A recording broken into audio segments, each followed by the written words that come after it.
బులెటిన్లో breaking news చూస్తున్నాం. భారత్ పాక్ మధ్య యుద్ధం మొదలైన తాజా పరిస్థితులు చూస్తే అవునని అనిపిస్తోంది. ఒకవైపు ఉగ్ర దాడులతో ఊరిస్తున్న పాకిస్తాన్, మేము కూడా తగ్గేది లేదంటున్న భారత్. మొత్తానికి ఇండియా పాక్ బార్డర్ హాట్గా మారింది.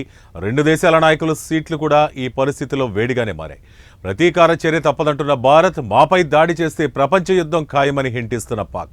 అసలు ఏం జరుగుతోంది, ఏం జరగబోతోంది? భారత సరిహద్దులో ఉద్రిక్త పరిస్థితులు కొనసాగుతున్నాయి. సరిహద్దులో నక్కి ఉన్న ఉగ్రవాదులను భారత సైన్యం ఏరేస్తోంది.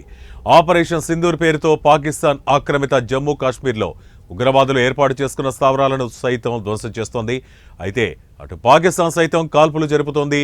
ఎల్ఓసి పరిసరాల ప్రాంతాలపైన పూంచ్, రాజౌరిలో మోర్చార్ ఆయుధాలతో బాంబు దాడికి దిగింది. ఈ దాడిలో 3 పౌరులు అమరులయ్యారు. మరోవైపు ఉగ్రవాదుల కోసం భారత సైన్యం తీవ్రంగా ప్రయత్నాలు చేస్తున్నారు. భారత సైన్య కాల్పుల్లో ఇప్పటి వరకు 30 మందికి పైగా ఉగ్రవాదులు హతమైనట్టు తెలుస్తోంది.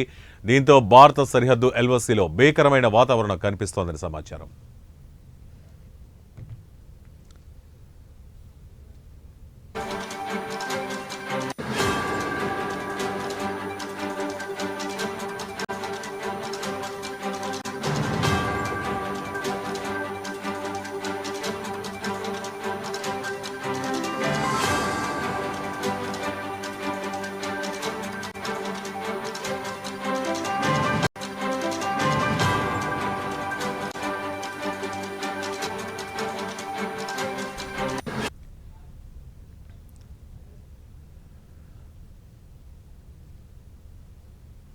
భారత్ పాక్ మధ్య యుద్ధం మొదలైనట్టేనా?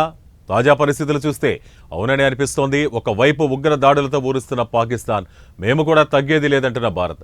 మొత్తానికి ఇండియా పాక్ బార్డర్ హాట్గా మారింది. రెండు దేశాల నాయకుల సీట్లు కూడా ఈ పరిస్థితిలో వేడిగానే మారాయి. ప్రతీకార చర్య తప్పదంటున్న భారత్, మాపై దాడి చేస్తే ప్రపంచ యుద్ధం ఖాయమని హింటిస్తున్న పాక్. అసలేం జరుగుతోంది, ఏం జరగబోతోంది?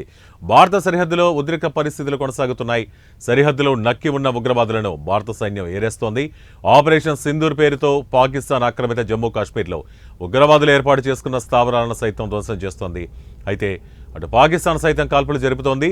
ఎల్ఓసి పరిసరాల ప్రాంతాలైన పూంచ్, రాజౌరిలో మోర్టార్ ఆయుధాలతో బాంబు దాడికి దిగింది. ఈ దాడిలో 3 పౌరులు అమరులయ్యారు. మరోవైపు ఉగ్రవాదుల కోసం భారత సైన్యం తీవ్రంగా ప్రయత్నాలు చేస్తోంది.